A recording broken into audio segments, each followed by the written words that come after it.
Aujourd'hui, on fera une petite innovation et puis vous en jugerez, c'est-à-dire en commençant ce cours qui va nous permettre de revoir les étapes de cette construction européenne. Alors, je ne dis pas du tout que l'histoire c'est fastidieux, au contraire, moi ça m'intéresse bien, mais on se limitera à peu près à 3/4 d'heure et on gardera un quart d'heure à la fin pour renouer avec des questions d'actualité de l'Union européenne qui ont aujourd'hui une signification qui m'apparaît importante. Alors je ne vous dis pas tout, il faut garder l'effet de surprise, mais voilà, on découpera comme ça, et puis par la suite, vous direz « Oh non, ça vient comme un cheveu sur la soupe, c'est pas bien, on préfère l'histoire ». Vous en jugerez, et puis vous me direz très simplement. Voilà, vous avez bien, on l'avait déjà indiqué, donc il n'y aura pas de cours le 8 novembre et qu'on reprendra régulièrement le mercredi à partir du 15 novembre. Alors on va aller voir un petit peu ces origines de l'Europe et on va partir, sans y passer trop de temps, des origines un peu lointaines jusqu'à la fin de la Seconde Guerre mondiale, sachant que bien sûr c'est après la Seconde Guerre mondiale que les choses se mettent véritablement en place. C'est là où on passera plus de temps, bien sûr. Une remarque, quand j'ai travaillé sur ce thème-là, il y a une chose qui m'a frappé, et puis je l'ai retrouvé chez certains auteurs, c'est qu'il y a deux dimensions ou deux mouvements qui sont à noter. Ce qui relève d'un certain nombre de penseurs, y compris il y a très longtemps, sur une Europe quelque peu rêvée ou désirée. Ça, c'est quelque chose qu'on le retrouve, vous verrez, sur des périodes même qu'on ne soupçonnerait pas. Des gens qui ont pensé que l'idée européenne, c'était une idée pour l'avenir. Et puis, il y a ce qui relève des faits politiques et militaires, c'est-à-dire il y a bien eu quelque chose qui ressemble quelque peu à notre Europe, mais d'une Europe qu'on va qualifier de dominée. Si on prend l'Europe de Charlemagne, bien sûr, ça a une dimension européenne, mais par le fait de la puissance, en quelque sorte. Alors, notamment au XIXe siècle, et on y reviendra, vous avez deux illustrations de ce que je viens de dire, de ce propos. Vous avez, par exemple, au début du siècle, la domination napoléonienne, voilà, qui est un fait historique et avéré, qu'on connaît bien. Et vous verrez, donc ça on est dans l'Europe quelque peu dominée, et puis dans ce même siècle, un peu plus tard, en 1849, on s'attardera un peu sur le discours de Victor Hugo à cette date-là, et où vous verrez qu'on est dans toute autre chose. On est dans le domaine des idées, avec une Europe quelque peu rêvée. Alors, on va aller tourner loin. Je marche un tout petit peu sur les plates-bandes de Jean Hayet sans avoir sa compétence. Europe, ça vient d'une déesse phénicienne qui portait ce nom-là, sans qu'on sache très bien d'ailleurs pourquoi ce nom. Et elle était très belle et elle était quelque peu désirée. Là, vous la voyez chevaucher un taureau. Alors, le taureau, c'est qui ? C'était Zeus, qui était devenu éperdu fou d'Europe et qui avait trouvé très bien ce déguisement, si on peut dire ainsi, notamment pour échapper à la vindicte d'Héra, sa femme, qui était très jalouse. Donc voilà comment. Mais ce qu'on peut retenir de cette période-là, alors il y aura tout dans la mythologie, une succession, le roi Minos, etc. Mais tout ça, vous en parlerez avec M. Hayet, il est infiniment plus compétent que moi. La seule leçon que je tire de cette période-là, c'est que Europe, elle était infiniment désirable. Donc est-ce que notre Europe aujourd'hui l'est tout autant ? On peut l'espérer. Plus tard, alors on revient au monde réel, celui de la Pax Romana. Alors relisez tous vos albums d'Astérix, vous retrouverez beaucoup de choses intéressantes là-dedans. Bon, à son apogée, l'Empire romain, c'est vrai que c'est un empire assez largement européen, mais pas seulement, on va le voir sur une carte. Ça concerne d'autres territoires comme le Proche-Orient ou l'Afrique du Nord. À noter que c'est un empire qui est immense, surtout si on se réfère aux conditions de déplacement de l'époque. Bon, certes, il y avait beaucoup de grandes voies qui avaient été créées, les Via Domitia, les Via tout ce que vous voulez, Aurelia. Et évidemment, la population peut sembler modeste, néanmoins, pour l'époque, c'était un empire important. Il n'y avait guère à l'époque que l'empire chinois qui était plus peuplé. 90 millions d'habitants, alors avec un point d'interrogation, parce que même s'il y avait des recensements notamment pour payer l'impôt à César, comme on dit, bon, ce n'était pas toujours d'une précision absolue. Et donc, c'était une Pax Romana, un empire qui était fait au nom du Sénat et du peuple romain, d'où le SPQR, qui est l'acronyme bien connu, que vous retrouvez sur quelques bornes. Voilà, ici il y a une borne de l'époque de l'empire de Trajan au IIe siècle. Alors on peut s'attarder une petite seconde sur la cartographie, elle est intéressante, puisque vous voyez que, à part vers l'Europe du Nord, eh bien, finalement, c'est pas totalement éloigné des territoires qui forment aujourd'hui l'Union européenne. Donc il y a quelque chose d'intéressant, mais vous voyez que ça déborde assez largement vers l'Orient, avec la Turquie qui, même si elle est candidate, n'est pas membre de l'Union européenne, allant vers la Syrie et la Palestine actuelle, et puis toute une partie de l'Afrique du Nord. Ça, c'est sous Auguste. Sous l'empire des Antonins, au IIe siècle, ce sera même plus vaste que ça. Il y aura une partie de la perfide Albion qui va être envahie, jusqu'au mur de Trajan à la frontière de l'Écosse, par exemple, où vous retrouvez, par exemple, des monuments romains au Maroc actuel, par exemple. Voilà, donc on a un précédent historique qui est intéressant, encore une fois, à étudier, mais j'y fais une allusion, mais ce n'est pas vraiment mon propos. D'abord, je ne serai pas compétent pour le faire, mais ce n'est pas inintéressant quand même de voir ce précédent historique. La même chose pour Charlemagne, alors à une échelle territoriale moins vaste que l'Empire romain. L'Empire romain, ce qui est extraordinaire, c'est sa durée, jusqu'à 476. Bon, pour celui de Charlemagne, il va être beaucoup plus court dans le temps, avec effectivement une domination de type puissance, mais qui ne va pas durer, puisque là, le célèbre traité de Verdun, 843, fait partie des dates qui font partie de notre mémoire historique, n'est-ce pas? Vous voyez que eh bien, son empire va être divisé en plusieurs royaumes, et ce qui correspond à la partie occidentale qui nous concerne plus directement, ça va être le royaume de Charles le Chauve. Mais à l'époque, vous voyez qu'on avait effectivement une extension géographique qui est quand même particulièrement notable, mais qui a duré en gros à peine une cinquantaine d'années. Encore des velléités d'une grande puissance, Charles Quint qui régnait sur l'Espagne, sur les Pays-Bas d'aujourd'hui, etc. Alors il faut bien se resituer dans le contexte. On est dans une période, à ce début du XVIe siècle, d'avancée de la Réforme. Et puis il y avait un autre élément contextuel qui était important, c'était l'Empire ottoman à l'Est. Et on y met fin à une bataille assez connue où participent certaines armées européennes, à commencer par celle de Venise, la bataille de Lépante. Charles Quint, qu'est-ce qu'il croit pouvoir faire? Eh bien, il se sent en quelque sorte le dépositaire d'une mission quasi divine. C'était réunir toute la chrétienté européenne et l'avoir bien sûr sous son autorité impériale. Bon, c'est très résumé, mais vous voyez ces successions d'empires plus ou moins longs qui ont une réalité historique. Et maintenant, ce qu'on va voir, c'est l'autre dimension que je vous avais annoncée, c'est de voir qu'il y a des hommes, et il y a déjà bien longtemps, qui ont commencé à porter une véritable idée européenne. Ce n'est pas quelque chose du XXe siècle. Regardez pour Erasme, l'un des penseurs théologiens, humanistes, tout ce que vous voulez, philosophes, à la charnière du XVe et du début du XVIe siècle, eh bien, ça fait partie des personnes qui ont été habitées par cette idée de l'Europe. Bon.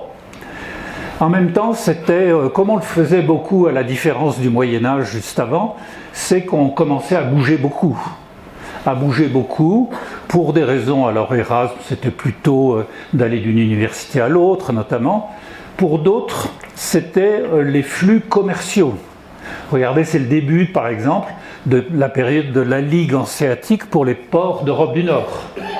C'est le moment où Venise a une extension, pas seulement méditerranéenne, mais beaucoup plus loin. On pourrait le dire aussi de la République de Gênes, etc. Donc, comment ça fonctionnait ? Vous pouvez penser à tout proche de nous, à Toulouse. Toulouse, c'est la période euphorique du pastel. Commercialisation très intéressante. Quand vous regardez tous ces beaux hôtels de Toulouse, à César, Bernuy, c'était qui ? C'était des marchands de pastel. Est-ce qu'ils fonctionnaient uniquement avec un réseau local ? Pas du tout. Pas du tout. Ils avaient des entrepôts dans les ports d'Europe du Nord, par exemple. Donc, en matière commerciale, vous voyez ce fonctionnement réticulaire qui est déjà bien ancien.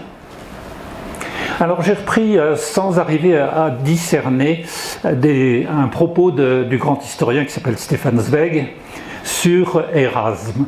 Et j'ai pas vu ce qui est de lui ou ce qui est d'Erasme lui-même. C'est pas très mis avec. À l'époque, on n'était pas toujours très scrupuleux sur les guillemets. À mon avis, c'est la pensée d'Erasme lui-même. Alors il dit quelque chose qui est quand même très intéressant dans l'histoire des idées. Il nous dit quoi ? On le relit ensemble, vous l'avez sous les yeux. Au lieu d'écouter les égoïsmes nationaux, la mission de l'Européen est au contraire de toujours insister sur ce qui lie, pardon, il y a une faute d'orthographe, et unit les peuples. Vous l'aviez toutes vu, bien sûr. D'affirmer la prépondérance de l'Europe sur le nationalisme. Qu'est-ce que c'est moderne comme propos ? On est au tout début du XVIe siècle. Et vous voyez, au fond, chez Erasme, l'idée de dépasser les fonctionnements purement nationaux pour voir, à travers ce qui nous réunit, comment on peut affirmer une prépondérance européenne sur les nationalismes. Incroyable. Quand j'ai découvert cette citation, je me suis dit, mais on se croirait à la veille du discours de Robert Schuman, ou Jacques Delors. Alors le voilà, Erasme. Il a l'air bien sérieux, mais en même temps, il y avait quelque chose qui était intéressant, moi que je trouve sympathique chez lui, c'est ce goût et cette curiosité des voyages, et toujours aller voir ailleurs ce que les gens, comment ils vivaient, ce qu'ils pensaient, etc. C'était un côté intello-routard, presque, on pourrait dire, si vous acceptez cette proposition. Alors quelqu'un... je ne veux pas vous faire injure, mais qui est peut-être moins connu qu'Erasme. Bon, vous allez dire, nous, on a beaucoup lu sur l'histoire de l'Europe, on connaît ça, bien sûr, c'est Altusius. Bon, je ne ferai pas de sondage, bien sûr. Alors, il est intéressant dans la pensée, parce que lui, c'est pas du tout un philosophe comme la personne qu'on vient de voir juste avant, Erasme, c'est un juriste. Et les juristes sont des gens souvent très intéressants à écouter, à voir ce qu'ils écrivent, mais tout simplement parce que c'est des gens très précis et qui commencent à réfléchir non seulement à l'idée, mais comment ça peut s'inscrire dans un dispositif législatif, constitutionnel, etc. Un peu les ancêtres de nos chaires de droit public, de nos bonnes universités. Bon. Qu'est-ce qu'il trouve important ? C'est l'équilibre à tenir dans l'Europe future entre un pouvoir central et la diversité des composantes. Et quand on lit bien des textes d'Altusius, on s'aperçoit qu'il est peut-être un des premiers, je ne suis pas certain que ce soit le premier, mais enfin certainement l'un des premiers, à introduire un principe essentiel qui est le principe de subsidiarité. Alors ce principe de subsidiarité, vous allez me dire, ah ben oui, il figure dans le traité de Lisbonne. Et vous auriez raison de le rappeler, bien sûr, à l'article 5. Vous ne vérifierez pas, donc je peux le dire. Qu'est-ce que c'est ? Un bref rappel, la subsidiarité, dans notre contexte d'aujourd'hui, c'est que l'échelon supérieur, c'est-à-dire l'Union européenne, à travers ses différentes institutions, le Conseil, le Parlement, la Commission, prennent en charge des domaines là où le domaine inférieur, c'est-à-dire les États, les 27 États, sont moins à même de les réaliser avec efficacité. C'est un peu une sorte de décentralisation, la subsidiarité. Si vous le faites très bien par vous-même, ben moi, Union européenne, banco, je vous laisse faire, hein, c'est à vous de le faire. Jacques Delors aura pas mal de discours où il reprendra ce thème de la subsidiarité. Autre point chez Althussus qu'on peut noter, et que Montesquieu au XVIIIe siècle reprendra, c'est dans les écrits d'Althussus, c'est ce qu'il note sur la nécessité de la séparation des pouvoirs. Vous voyez, là aussi, on est sur des idées juridiques qui ont du sens par rapport à la période ultérieure. Hein. La séparation de l'exécutif, du législatif et du judiciaire, on sait bien que c'est la base de nos fonctionnements démocratiques et de nos états de droit. Encore un petit tour par un philosophe, alors bien connu, Kant, hein, l'homme des Lumières. Quand on avait du mal à s'endormir, on prenait la critique de la raison pure et au bout de 3 pages, on avait... Bon. Non, peut-être pas vous qui aviez un goût philosophique plus prononcé que moi. Alors Kant, il a écrit beaucoup sur beaucoup de domaines, mais évidemment, nous, je n'ai retenu que ce qui nous intéresse, et à travers un texte, enfin un ouvrage même, qui s'appelle « L'idée d'une histoire universelle au point de vue cosmopolitique ». Intéressant ce terme, cosmopolitique, c'est-à-dire qu'il ne s'intéresse pas uniquement à l'environnement proche ou à l'environnement national, mais qui a un regard, comme la racine du mot l'indique, cosmos, c'est-à-dire sur tout l'espace de la planète. On pourrait même dire presque au-delà, au sens réel du terme, du cosmos. Alors, il se pose, alors là on est vraiment sur une question philosophique, bon, est-ce que l'histoire a un sens? Enfin, certainement un beau sujet de baccalauréat qui a dû être posé quelques fois et qui a dû donner quelques sueurs froides au moment où le sujet a été découvert. L'histoire est-elle une série chaotique d'événements ou est-ce un récit qui a du sens? Bon, pendant les vacances, vous pouvez prendre 3 feuilles blanches et puis essayer de réfléchir sur la question. Et à cela, il va répondre par une série de propositions, il y en a 10 exactement, et avec bien sûr une approche plutôt philosophique du sujet. Alors j'ai retenu simplement la numéro 7, parce que c'est la moins philosophique, et où Kant évoque au fond pour l'Europe un ensemble, une société, ce qu'il appelle de nations. De nations. Hein. Bon. Et comment serait-elle dirigée? Eh bien, dans la gouvernance s'effectuerait à la fois par voie diplomatique des relations entre États et le respect de règles. Alors le règle, il est philosophe, il va beaucoup moins loin qu'Althussus pour nous définir un cadre juridique. Bon, voilà, les hommes sont ce qu'ils sont, il y a des juristes, il y a des philosophes, et tout ça c'est intéressant à noter. On revient à une Europe qui correspond à l'autre forme qu'on avait évoquée de construction européenne. Alors pour les férus de la période de la Révolution et de l'Empire, je reconnais que j'ai été très très vite. Il aurait fallu distinguer, certainement, peut-être, vous pouvez reprendre les écrits de Furet, de Jacques Gaudechot sur la Révolution, bien sûr. Il y a la période qui correspond à celle du Directoire, où le jeune général vainqueur Bonaparte, on peut considérer qu'il a introduit dans un certain nombre de territoires européens, en Italie du Nord, aux Pays-Bas, les idées de la Révolution française. D'accord. Mais quand on arrive au XIXe siècle, à la période de l'Empire, qu'est-ce que ce sont? Ce sont des monarchies autoritaires. Alors en plus, qui sont souvent à dimension familiale, le roi d'Espagne, qui était le frère de Napoléon, ou à des maréchaux vainqueurs, Murat, roi de Naples, ou qu'est-ce qu'il y avait encore, Bernadotte, roi de Suède, voilà. Et lui-même d'ailleurs, il a cette affirmation qui correspond à un discours de puissance. Et ça, c'est lui-même qui l'a prononcé, cette phrase « Je succède à Charlemagne ».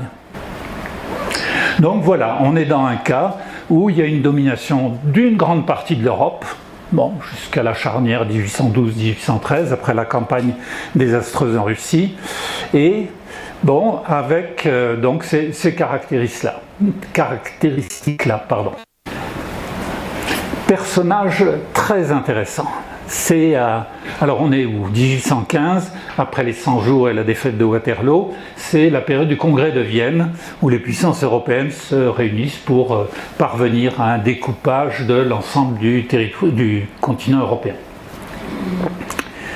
Saint-Simon tout d'abord. Alors déjà, d'éviter peut-être une confusion. Quand on parle du duc de Saint-Simon, c'est quelqu'un qui a vécu au XVIIe siècle, c'est-à-dire bien avant, et qui est le mémorialiste de la période de la monarchie. C'est pas lui. Hein. Alors il s'agit de quelqu'un d'autre qui était de petite noblesse. Je ne vous ai pas mis le nom complet parce qu'il y avait plein de tiroirs. Il est connu, à la limite, pas tant par son nom que par le courant de pensée qu'il a engendré, ce qu'on appelle le saint-simonisme. Saint-simonisme qui est au fond, on peut dire quasiment une doctrine, ou une pensée si on veut être plus modeste, qui est marquée par le goût de tout ce qui permet aux entreprises d'avancer et de fonctionner. C'est une perspective entrepreneuriale et qui va avoir un large écho dans ces périodes de la révolution industrielle et puis ensuite au Second Empire, même s'il était mort depuis longtemps, les Saint-Simoniens, c'était Boucicaut, le fondateur du Bon Marché, les fondateurs des principales banques qui sont nées sous le Second Empire par exemple. Alors à la période, juste quelques mois après le congrès de Vienne, il y a un texte de Saint-Simon dont je vous ai mis le titre. Alors aujourd'hui vous diriez un titre comme ça, c'est pas très vendeur, parce qu'il ne fait pas moins de 6 lignes, ce qui est un peu difficile à mémoriser. Si vous allez chez votre libraire, vous avez intérêt à prendre votre souffle. Bon, alors de la réorganisation de la société européenne, jusque-là ça va assez bien, mais le titre ne s'arrête pas là, et il est intéressant ce titre-là, ou de la nécessité et des moyens de rassembler les peuples de l'Europe en un seul corps politique, en conservant à chacun son indépendance nationale. Ouf, on est arrivé au bout. Hein. Mais chaque mot compte, vous voyez. Hein. Bon, au fond, chez Saint-Simon, qu'est-ce que l'on peut noter? C'est que la nation garde une place très importante, ça il n'y a pas de doute. Mais il n'y a pas que ça. Et quand il dit un seul corps politique, pour lui c'est concret, il va proposer une véritable forme de pouvoir supranational. Et ça va prendre quelle forme? Eh bien, c'est l'idée d'un parlement à l'échelle de l'Europe, et pas quelque chose de petite taille, 240 parlementaires, dont il dit bien, alors là, en termes d'élaboration des lois, qui seraient au-dessus des gouvernements nationaux. Vous dites, ça ressemble étrangement à nos directives européennes, c'est-à-dire un pouvoir législatif supérieur que chaque État est chargé d'inscrire dans sa propre législation. Vous voyez, il y a quand même un côté particulièrement moderne dans ce que Saint-Simon raconte. Alors, une date essentielle dans la vie de l'Europe. Alors, dans nos livres d'histoire que vous avez eus, je ne sais pas à quelle période on peut étudier ça comme en termes de scolarité, c'est la date de 1848. Alors pour nous, bien sûr, c'est important, c'est notre seconde république. Bon, exit la monarchie de Juillet. Mais 1848, c'est pas une date française, c'est une date européenne. C'est ce qu'on appelle le printemps des peuples. Pourquoi? Parce que le mouvement, il s'est produit dans pratiquement toutes les grandes villes d'Europe, et pas qu'à Paris ou à Lyon. Alors il y a plusieurs éléments. Il y a cette revendication de liberté face à des monarchies qui étaient considérées comme encore beaucoup trop autoritaires aux yeux du peuple. Mais il y a autre chose qui s'y adjoint. Ce qui s'y adjoint, ce sont des revendications sociales. Et pour essayer d'y répondre, peut-être vous vous souvenez que vont être mis en place en France ce qu'on appelait les ateliers nationaux, pour que tout le monde ait du boulot, en clair. Une sorte de New Deal, si on comparait avec la politique du Roosevelt pendant la grande crise de 29. Pourquoi? Parce que les conditions, on est au début de la période de la révolution industrielle, de la classe ouvrière, sont très précaires. Déjà, on avait vu apparaître quelques années auparavant, en 1830, les fameux tableaux du docteur Villermé, hein, qui est quelqu'un qui avait été observé ce qui se passait dans les usines, dans les mines, notamment auprès des enfants, et qui avait constaté eh bien, les conséquences d'un mode de vie très, très dur, hein, sur les enfants. C'est la période aussi d'émergence des idées. Des idées, Marx et Engels, c'est là où ils vont publier leur premier ouvrage, par exemple. Et puis il va y avoir ce congrès de la paix à Paris en 1849, j'ai fait allusion à propos d'un discours de Victor Hugo. Alors regardons, parce que 1848, en termes de construction européenne, il y a des choses intéressantes à pointer. Alors des révoltes, pas qu'à Paris, encore une fois, dans plein de villes d'Europe, et vous voyez, là, des barricades qui se montent, le peuple qui essaye de faire prévaloir un régime de liberté. Ça, cette iconographie, elle m'a beaucoup intéressé. Si vous regardez bien, on voit un défilé. Peut-être par rapport à l'image précédente, vous voyez en regardant les costumes que ce ne sont pas que des ouvriers qui sont là à défiler. Vous voyez des tenues qui sont plus celles de la bourgeoisie, par exemple. Vous observez autre chose, c'est un défilé avec chacun son drapeau. Hein ? Vous voyez, français, allemand, italien. C'est un peu en avance d'ailleurs parce que l'Italie n'était pas encore arrivée à l'unité italienne, ce qui arrivera en 1860, et qui passe devant ce qui pourrait tout à fait ressembler à une sorte de statue de la liberté. Mais ça ne s'arrête pas là. Si vous regardez attentivement, ça c'est la partie peut-être un peu surprenante de cette image, c'est que vous voyez dans les cieux, alors au début en voyant le lion, je pensais que c'est Saint-Marc, pas du tout, c'est Dieu lui-même qui vient bénir en quelque sorte ce mouvement révolutionnaire. Jusque-là, l'Église catholique, il faut penser que l'Europe était complètement chrétienne à l'époque. Pas peut-être très très lisible au fond, mais on va le regarder ensemble. Avec les étoiles rouges, c'est tous les foyers d'insurrection. Et vous voyez qu'il y en a pratiquement partout, hein, à Vienne, à Prague, à Munich, à Cologne, à Berlin, à Rome, etc. Bon, donc c'est bien un mouvement européen qui se passe, avec la circulation des idées, également la circulation des hommes. Vous voyez par exemple Marx, qui va aller à Bruxelles, qui va aller à Cologne, qui venait de Londres. Vous avez Mazzini qui va circuler entre Paris et Milan. Bon, il est moins connu que Marx, mais c'est intéressant. Il y a Herzen qui va aller jusqu'à Moscou et puis qui va aller à Rome, etc. Et même, on aurait pu citer, je ne suis plus certain de la date, mais je crois qu'il y était déjà, même en Suisse, ce qui peut nous sembler bizarre, des mouvements révolutionnaires, c'était dans une zone très circonscrite, ce qu'on appelle le Jura suisse, où il y a eu un mouvement autour des ouvriers, notamment de ce qu'était l'horlogerie débutante, qu'on a appelé le mouvement anarcho-syndicaliste. C'est-à-dire montrer dans l'évolution des idées qu'on veut une liberté et puis que les pouvoirs ils doivent être assumés par les ouvriers eux-mêmes et les organisations qui les représentent.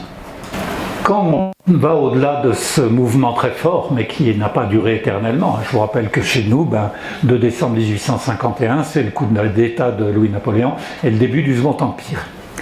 Dans la deuxième partie, ce qu'on peut voir, c'est des formes qu'on pourrait appeler une vision assez romantique de la construction européenne. Et là, j'en reviens à ce que j'ai annoncé au début, avec le discours de Victor Hugo, donc en 1849.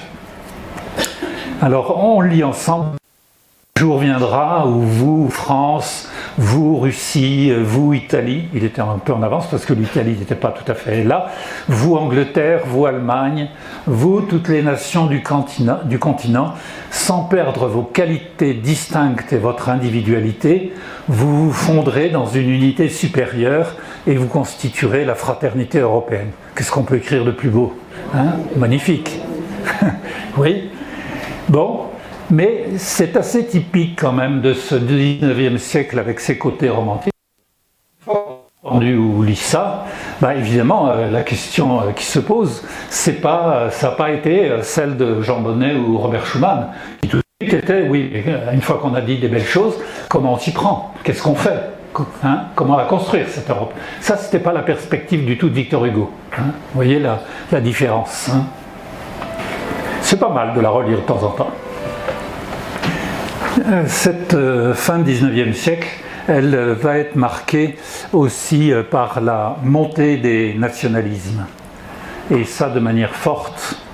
Alors parmi bien ces convoitises coloniales où les pays d'Europe occidentale vont s'affronter, vous en avez des exemples. Pensez peut-être à ce qu'on a appelé pudiquement l'incident de Fashoda, par exemple, quand les Britanniques et les Français ont failli en venir à un conflit qui prenait sa source quelque part dans le Soudan du Sud actuel, pour avoir le plus possible de colonies en Afrique. Bon. Mais c'est pas qu'en termes de colonies qu'il y a cette montée des nationalismes. On le voit à travers la montée des régimes autoritaires et nationalistes en même temps. Alors on va voir l'impérialisme prussien, jusqu'à la bataille de Sadova, 1866, je vous rappelle les dates, puis allemand, après la bataille de Sedan, 1870, où la France est vaincue. Bon. Donc il y a la montée de ce type de régime. Il n'y a pas que ça. Il n'y a pas que ça, c'est également des formes de relations entre pays d'Europe qui sont marquées par une fermeture progressive des frontières, et notamment pour les échanges commerciaux. Bon. Vous avez un ministre qui s'est rendu célèbre en France, c'était celui qu'on appelait le petit père Méline, celui qui voulait protéger la France des concurrences, en particulier du Royaume-Uni, qui était un peu en avance sur nous en termes de développement économique. C'est une Europe, à force de regarder vers elle-même, qui ne perçoit pas la montée d'autres grandes puissances. Quand je faisais le cours sur l'Asie, la première des 2 années, je vous avais montré l'événement qui avait constitué au début du XXe siècle, 1905 exactement, la guerre russo-japonaise. Et je vous avais montré une caricature du Petit Journal où on voit un ring de boxe et avec un géant, c'est un soldat du tsar, et puis un japonais qui est 3 fois plus petit que lui, qui s'affrontent sur le ring. C'était la vision qu'on avait en Europe en se disant, mais qui sont-ils, ce peuple japonais qui entend rivaliser avec une puissance européenne. Vous connaissez l'issue, aussi bien par voie terrestre que par voie maritime, c'était la défaite de l'Empire russe. Autrement dit, on ne voyait pas en Europe qu'il y avait d'autres puissances. Alors on peut citer le Japon, on pourrait citer bien sûr les États-Unis. Alors ça va durer jusqu'en 1914. Alors en 1914, vous avez plusieurs historiens qui ont cette formule qui est devenue assez connue. 1914, c'est le suicide de l'Europe. Des millions de morts dans les tranchées, dans l'affrontement des alliances, la triple entente et la triple alliance. Vous voyez, plus de 4 ans de conflit, très, très meurtrier, et d'une Europe qui perd de son sang, au sens propre du terme, avec tous les morts, mais qui perd aussi de son énergie, de son futur, de sa capacité de création de richesse. C'est une période aussi où il n'y a pas beaucoup de grandes voix pour affirmer l'idée européenne. Alors il y en a quand même un, c'est Jaurès. Je vais vous trouver, je crois que j'ai une phrase de lui. Oui, voilà ce que dit Jaurès, peu de temps avant le début de la Première Guerre mondiale. Dans l'Europe actuelle, donc vous voyez, il s'adresse, il a une perspective.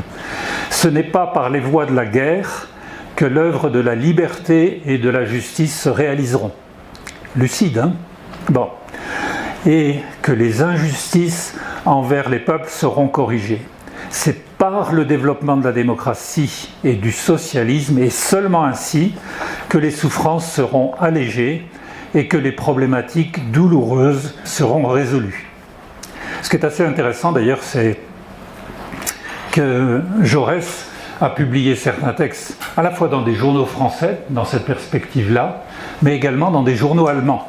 Un texte connu d'un journal qui s'appelle Vorwärts, qui était le journal des syndicats et plutôt parti de gauche allemand. Autrement dit, Jaurès est une des voix, il n'y en a pas eu tant que ça, cette période-là, pour rappeler à la fois l'inutilité de ce conflit armé qui se prépare, et des souffrances que ça engendrera, et la nécessité d'arriver à une Europe paisible. On continue à avancer à gros traits. 1918, c'est une Europe exsangue, hein, bien sûr. Bon. Et le contexte, c'est pas inutile de se remettre en mémoire.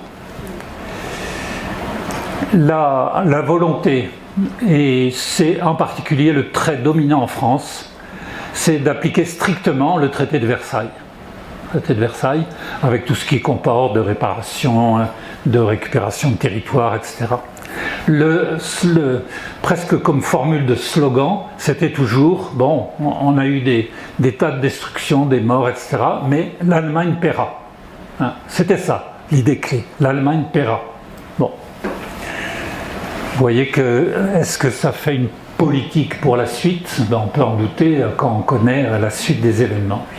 Donc, on est dans ce que le très célèbre historien américain qui s'appelle Robert Paxton, il a beaucoup publié, y compris en français, il parlait très bien notre langue, et il va dire au fond dans cette période qui suit l'armistice de 1918 jusqu'au traité de Locarno en 1925, on est passé des années qu'il appelle de crispation, et en particulier de la France très très crispée sur l'idée il faut que le traité de Versailles s'applique complètement, il faut que les Allemands payent, à quelque chose d'autre qui va être un esprit davantage de conciliation. De conciliation, c'est ce qu'on va appeler l'esprit de Locarno, et on va voir dans un instant de quoi il s'agit. Ce qu'il y a, c'est que la chronologie, vous la connaissez, 25, on est encore au cœur des 20 roarings, disent les Britanniques, c'est-à-dire les années 20 rugissantes, où c'était des années un peu euphoriques cette période-là, et puis qui va s'arrêter en 1929, tout simplement, parce que le monde va entrer dans la Grande Dépression et la crise économique mondiale. Alors voyons, dans cette période un peu avant et un peu après Locarno, qui porte cette volonté finalement d'essayer d'apaiser les relations en Europe, de construire autre chose. Et là, on retrouve à nouveau des aspects qui sont autour des courants de pensée. Et on va voir qu'il n'y a pas que des courants de pensée, il y a aussi une action politique. Il y a les deux qui se combinent.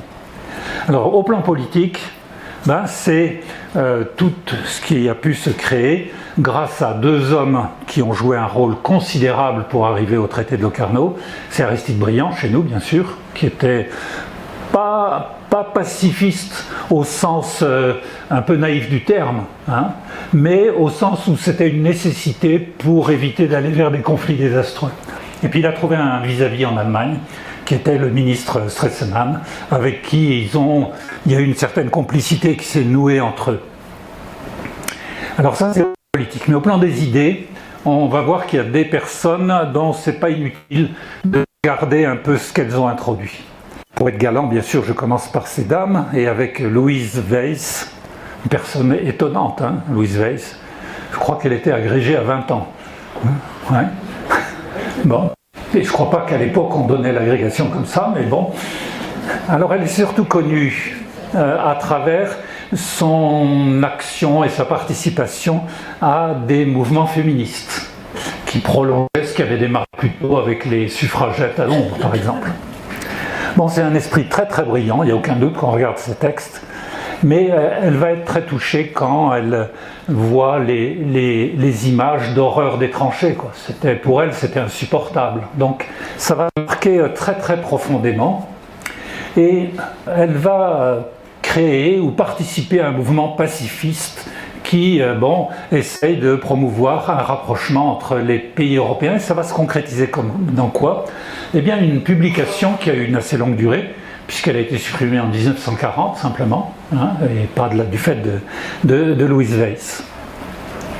Alors là voilà, alors là c'est le côté, vous voyez sur les affiches, la française doit voter, c'est son côté féministe, mais tout aussi active dans la dimension de la construction d'une paix en Europe et d'une unité de l'Europe. Alors un personnage qui n'est pas très connu, et qui est un personnage, je trouve, assez fabuleux. Assez fabuleux, on est dans les années 20, et il est... Alors d'où il vient ce personnage? C'est un Autrichien, fils d'un diplomate qui avait été en poste à Tokyo avant la Première Guerre mondiale, donc il était gamin, et ce diplomate était marié avec une japonaise, très cultivée. Le père, il paraît que c'est un homme étonnant qui savait à peu près comprendre une quinzaine de langues. Bon. Et donc, quand il était gamin, il a baigné dans une ambiance de culture, mais de culture ouverte à d'autres réalités, notamment celle de l'Asie où il vivait. Et rentré en Europe, ce drame qui a été la Première Guerre mondiale, il va publier pas mal de choses, livres, revues, et notamment une proposition de Pan-Europa, donc en faveur de l'Europe, une Vorschlag. Mais qu'est-ce qu'il dit? Qu'est-ce qu'il dit? Ah, c'est quelqu'un qui va me faire la traduction. C'est une proposition. Une proposition, merci beaucoup. C'est bien de faire le cours à deux voix, finalement on est meilleur. C'est d'abord, là il rejoint tout à fait Louise Weiss qu'on a vu, et les deux ministres dont on a parlé, c'est que ça passe par une entente en Europe, mais notamment, c'est le point qui développe le plus, par la réconciliation franco-allemande. Ce qui plus tard donnera lieu au traité de l'Élysée. Mais il est très précis là-dessus, et en plus, alors il n'est pas simplement dans le domaine des idées, il va être aussi dans le domaine concret. Dans le domaine concret, et en disant, pour qu'on s'entende, il faut faire des trucs ensemble. Et la proposition, vous voyez qu'on est presque à la CECA qui va apparaître en 1950, lui c'est 30 ans avant, c'est de dire, il faudrait réunir le charbon allemand et le minerai de fer français dans une sidérurgie commune, voilà, qui annonce la CECA. Alors le voilà, avec des traits mi-européens, brun asiatiques. Bon, il va plus loin. C'est pour ça que je trouve que dans les discours, vous le voyez pas beaucoup, quelques discours historiques que vous pouvez trouver dans la Fondation Robert Schuman ou la Fondation Jean Monnet. Vous pouvez le retrouver également dans certains discours de Churchill juste après la guerre. Alors pourquoi il est fascinant ce Richard von Coudenhove? C'est, au-delà de ce qu'on vient de voir, il propose d'aller dans le sens d'une union douanière. Traité de Rome, disant que cette union douanière, elle pourrait aller au plan institutionnel vers une forme de confédération. Autrement dit, presque des États-Unis d'Europe. Alors, on va en terminer là sur la partie histoire, sur cette phase-là, puis on va passer à autre chose. Avec quoi? Alors là, vous allez retrouver, mais beaucoup de choses de nos institutions européennes, des institutions communes, mais il est lucide en respectant la souveraineté des États, une citoyenneté européenne, une monnaie européenne, l'euro n'est pas loin, et une alliance militaire. Vous voyez en quoi, si vous retrouvez, éventuellement allez voir sur Wikipédia ou ce que vous voulez, Richard von Coudenhove, vous verrez c'est quand même un bonhomme qui est, moi je trouve, assez fascinant dans l'histoire de la construction européenne. Alors on va passer à la deuxième phase, comme j'ai annoncé au début. Mon idée, puis encore une fois vous me direz après ce que vous en pensez, c'est de garder un petit quart d'heure à la fin de chaque cours d'histoire. Bon, j'ai pas vu qu'il y en ait beaucoup parmi vous qui se sont endormis, mais ça pourrait paraître un peu fastidieux au bout d'un moment. C'est d'essayer d'adjoindre à petite dose une question de l'aujourd'hui de l'Union européenne. Alors, attention, qu'on ne se trompe pas, il ne s'agit pas de conduire comme ça en parallèle ce qui existe déjà à l'UTL, c'est-à-dire les questions d'actualité. Ça existe. Parmi vous qui ont été la semaine dernière à la question des BRICS par exemple, il y en aura bientôt sur le conflit israélo-palestinien. Alors c'est différent. Nous, ce qu'on fait, c'est des examens beaucoup plus rapides sur ce qui se rapporte à notre thème, c'est-à-dire la géopolitique de l'Europe. En bref. Alors, on va regarder, non pas toute l'actualité, il y a des très bons journaux qui font ça, mais plutôt regarder un point qui a un impact réel sur la vie de l'Union européenne. Alors, on va le faire avec modestie, parce que vous savez qu'on n'a pas le recul. Moi, en bon universitaire, tout ce qui est trop proche, j'aime pas trop, parce qu'on n'a pas le recul nécessaire. Mais bon, on va s'y livrer néanmoins. Ah, ce monsieur, vous n'êtes pas habitué à le voir très souvent sur vos écrans. c'est quelqu'un dont on voit la tête depuis le 1er octobre. C'est le nouveau Premier ministre slovaque. Alors, donc, il y a eu des élections en Slovaquie. Et pourquoi je vais vous en parler ? Vous vous souvenez qu'on avait regardé la dimension un peu problématique de l'Union européenne, et en faisant notamment référence à certaines idées de Jean-Dominique Giuliani, on a vu qu'il y avait une question qui était quand même un peu troublante. C'est des courants de pensée, des courants politiques quelque peu réservés, pour ne pas dire parfois hostiles, à la construction européenne, notamment à travers un certain nombre de formes de partis qu'on peut qualifier entre guillemets de populistes. Alors qu'est-ce qui s'est passé le 1er octobre ? C'est qu'il y a 3 partis, je vous ai mis les noms, dont un parti d'extrême droite qui s'appelle le SNS, qui ont gagné les élections législatives. Dans le même temps, la présidente de la République de Slovaquie, qui est une avocate pro-européenne, Madame Kaputova, elle reste en fonction. Mais elle n'a pas de fonction essentielle. Ce n'est pas un régime semi-présidentiel, voire présidentiel comme le nôtre. Je note que parmi ces 3 partis, il y en a 2 à l'issue de la campagne de ces élections qui ont été suspendus du PPE, c'est-à-dire le principal parti de droite, au Parlement européen, disant on n'entend pas frayer avec des coalitions liées à l'extrême droite. Alors, au-delà des élections et de ce que je viens d'annoncer, regardons ensemble les questions que ça pose. Et les questions que ça pose, on le voit à travers la campagne électorale qui a été menée. Dans cette campagne électorale, il n'y a pas que Robert Fico, il y a ceux des autres partis, mais surtout lui. Le rejet de l'aide militaire à l'Ukraine. Problème par rapport à une unanimité de l'Union à 27 qu'on avait vue.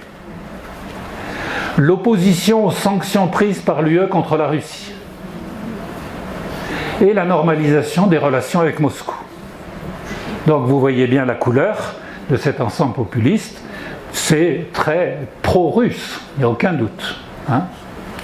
Avec pendant la campagne, ce qui malheureusement se développe de plus en plus depuis quelques années, c'est l'apparition dans les réseaux sociaux, voire parfois dans la presse, de ce qu'on appelle les fake news. Alors il y a une commissaire européenne qui a essayé d'y mettre un peu le holà en rétablissant les faits, mais ça n'a pas très bien réussi. Quand les gens ont entendu un titre, même fut-il faux, on considère qu'il n'y a pas de fumée sans feu, ça doit être assez vrai finalement, etc. C'est également des nominations à des postes clés qui peuvent inquiéter, et notamment pour les relations de l'Union européenne avec l'extérieur, ce sont les ministres des Affaires étrangères. Donc il y a un certain M. Blanard qui s'affiche très ouvertement comme étant pro-russe, comme étant un ami de Poutine. Ça fait un peu désordre par rapport aux positions d'unanimité qu'on avait connues jusque-là. Vous comprenez ? Bon. Quant à M. Shchenko, alors c'est un personnage tout à fait surprenant. C'est il est complètement climato-sceptique. Alors j'ai pris une citation de lui. Il dit « Les pseudo-émissions de CO2, ça n'existe pas, c'est une escroquerie du mondialisme ». Bon, pour un ministre de l'Environnement, ça fait quand même un tout petit peu désordre, n'est-ce pas ? Alors à noter que pour l'instant, il n'est toujours pas ministre, parce que même si elle a peu de pouvoir, la présidente de la République peut mettre son veto à la nomination d'un ministre. Alors est-ce qu'il y a néanmoins un assouplissement possible ? Parce que là, pendant la campagne, vous voyez comme les positions sont tranchées. Alors on peut se dire, mais après tout, il y a quand même quelque chose qui ressemblerait un tout petit peu, c'est ce qui s'est passé en Italie l'an dernier. C'est pas si vieux que ça. Je vous remets en premier alinéa un dossier très intéressant qu'avait réalisé le grand quotidien italien qui s'appelle La Repubblica et qui disait en titre « Giorgia Meloni, la femme qui fait trembler l'Europe ». On était en pleine campagne, et il y avait de l'inquiétude, effectivement. Et quand elle est arrivée au pouvoir, c'est le 22 octobre, il y a un an quasiment jour pour jour, qu'est-ce qu'elle s'est empressée de faire, venant ou ayant flirté pas mal avec l'extrême droite, c'est dire qu'elle veut être une partenaire fiable. Alors on s'est dit, qu'est-ce à dire ?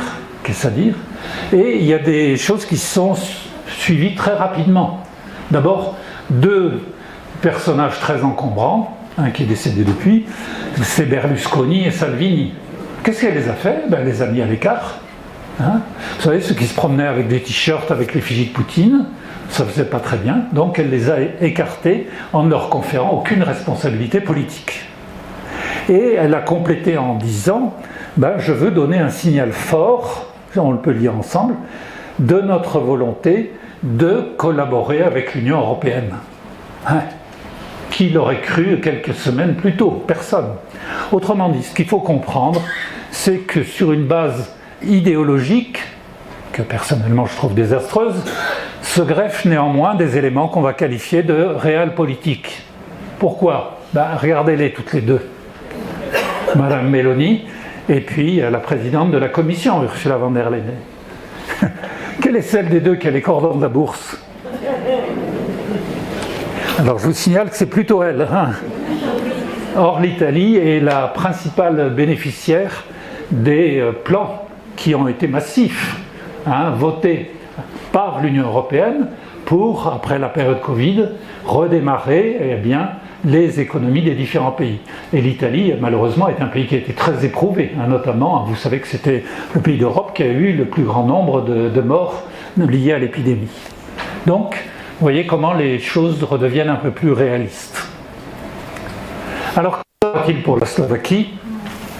D'abord, on peut noter qu'il s'agit d'un petit pays. Vous avez rappelé que l'Europe, c'est aux alentours de 520 millions d'habitants, et 5,4, c'est à peine un peu plus de 1%. Donc on pourrait dire, il n'y a pas péril pour 1%, on ne va pas s'en faire une montagne. Oui. Et puis également que son économie est modeste. Le produit intérieur brut de la Slovaquie, là je l'ai comparé au PIB du pays le plus développé qu'est l'Allemagne, c'est 2,7%. Donc vous voyez que c'est une économie qui a une certaine, qui a eu un peu de dynamisme ces dernières années. Vous avez peut-être vu que c'est là où c'est à faire avec les institutions européennes. Son voisin du Nord, la Pologne, il se languissait après les 32 milliards d'euros qu'il attendait, et laquelle Europe, notamment par la présidente de la Commission, qui lui disait mon bon ami, faudrait vérifier quand même si les conditions de séparation du pouvoir exécutif et du pouvoir judiciaire sont remplies. Pour moi, ils ne sont pas, donc rien. Bon. Alors, on retrouve quelque chose qui nous rappelle un tout petit peu Madame Meloni, c'est qu'il y a 3-4 jours, alors on est vraiment dans l'actualité, les propos de Robert Fico, les voilà, ils sont infléchis. Qu'est-ce qu'il nous dit? Alors ça fait bizarre quand on compare avec ses ministres d'Affaires étrangères, par exemple. L'orientation de la politique étrangère de la Slovaquie restera inchangée et sera basée sur notre appartenance à l'UE et à l'OTAN. Il y a eu le temps de la campagne où on s'est envoyé à la figure plein de choses, et puis il y a le temps de la réelle politique, où il se passe quand même des choses un peu différentes. Alors ceci étant dit, vous allez dire, c'est bien gentil le propos que vous tenez, mais on pourrait croire finalement, cette effervescence populiste ne prête pas à conséquence. Non, moi je dirais jamais ça. Il ne faut pas penser que ces évolutions vers des courants de type populiste, plus ou moins anti-européens, sont des choses sans importance. Ça serait une erreur de penser ça, même une grave erreur. Pourquoi? Parce qu'on les trouve dans différents coins. Je fais allusion à l'Italie, et puis même en Europe occidentale. Vous voyez le FDP en Allemagne, ou même des courants populistes qui existent aussi chez nous. Il y a notamment en Europe de l'Est, ce qu'on appelle le groupe de Visegrad. C'est un groupe qui relie 4 pays, la Hongrie de Viktor Orban, la Slovaquie de Robert Fico, la Pologne qui jusque-là était aux mains du PiS, et la République tchèque. D'avoir à l'est de l'Europe un sous-groupe européen qui prône en permanence non pas le départ de l'UE parce qu'ils savent qu'ils y perdraient trop, mais tout au moins de limiter au maximum, parce que c'est ça leur but, un groupe de Visegrad, limiter au maximum l'influence et le rôle des institutions européennes, ça c'est beaucoup plus grave. Vous voyez la nuance? Bon. Alors en même temps, dans ce concert des grandes puissances qui est difficile actuellement, pour la Russie, c'est du pain béni. il n'y a pas de doute. Et même pour la Chine, qui préfère avoir parfois des relations, quoi qu'elle en dise, plutôt bilatérales avec certains pays pour améliorer sa performance à l'exportation, c'est pas bon. Hein. Bon, ceci étant, la Commission se charge de lui dire, écoutez, les relations d'échange entre l'Europe et vous, Chine, ça passe pas de manière bilatérale, c'est moi qui les gère, hein, ces relations. Mais les Chinois, il vaut mieux leur dire plutôt 3 fois qu'une, hein, parfois. En même temps, on le verra peut-être une autre fois si on refait des touches comme ça un petit peu sur l'actualité. Il y a quand même eu, il y a 10 jours, un grand moment d'espoir. Hein. Dimanche suivant, hein. Il y a eu les élections législatives en Pologne et vous avez vu donc c'est la coalition emmenée par Donald Tusk, l'ancien Premier ministre et qui a été longtemps président du Conseil européen, qui est un homme à la fois de grande qualité politique, mais un Européen convaincu qui a gagné. Hein. Exit le PiS. Alors ça, c'est aussi une grande nouvelle qui peut nous montrer que ce n'est pas tout à fait inéluctable, ce courant populiste qui marque un petit peu notre période récente. Parfois, la société civile se reprend en main. Vous avez peut-être vu comme moi ces images de manifestations massives à Varsovie du peuple polonais qui disait on ne veut pas de ce gouvernement du PiS rétrograde qui refuse les évolutions de sa société, etc. On veut une société véritablement démocratique. Voilà donc ce que j'ai fait. Alors, c'est une initiative que je démarre aujourd'hui. Moi, je ne la poursuivrai que si ça trouve un écho chez vous, c'est-à-dire sur un module, 3/4 d'heure à peu près d'histoire, et puis un petit quart d'heure où on essaye de regarder un point, mais toujours par rapport à notre sujet. Hein, on est dans la géopolitique de l'Europe, d'accord ? Alors, je vous ai laissé le mail. Vous pouvez aussi par le site de l'UTL où on peut communiquer. Vous pouvez me mettre un texto si vous voulez. Moi, ce que je veux bien, c'est que vous me disiez oui, ok, ça nous semble être une idée pertinente, ou au contraire, non, on préfère faire que de l'histoire pendant toutes les semaines qui viennent. Moi, je me plierai volontiers à ce que vous souhaitez. Voilà, je vous remercie.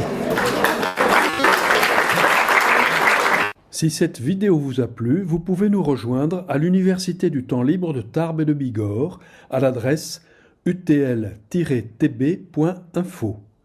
Et n'oubliez pas, si ce n'est déjà fait, de vous abonner.